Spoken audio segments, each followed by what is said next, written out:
Hello everyone, আজকে তোমাদের সামনে করে দেখাবো লোটে মাছের রসা।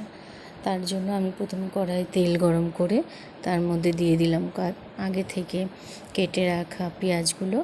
সেই পেঁয়াজগুলো একটু ভাজা ভাজা হয়ে আসলে তার মধ্যে দিয়ে দেব আদা, রসুন, টমেটো, কাঁচা লঙ্কার পেস্টটা। সেটা দিয়ে তার মধ্যে দিয়ে দেব লবণ আর হলুদ গুঁড়ো। সেগুলো দিয়ে একটু নাড়াচাড়া করে এবং তার মধ্যে সামান্য জল দিয়ে সেটাকে একটু ভাজা ভাজা করে নেব। সেই জলটা দিয়ে আবারও একটু নাড়াচাড়া করে তার মধ্যে একটা আগে থেকে সেদ্ধ করে আলু তার মধ্যে ভেঙে দেব।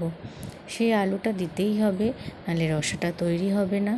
এবং সেটা দিয়েও একটু নাড়াচাড়া করে যখন ভাজা ভাজা হয়ে তেল ছেড়ে আসবে তার মধ্যে দিয়ে দেব লোটে মাছগুলো। লোটে মাছগুলো আগে থেকে ধুয়ে পরিষ্কার করে দুখণ্ড করে রাখা হয়েছিল এবং সেটা দিয়েও এবার নাড়াচাড়া করে আমি ঢাকনা দিয়ে ঢেকে দেব।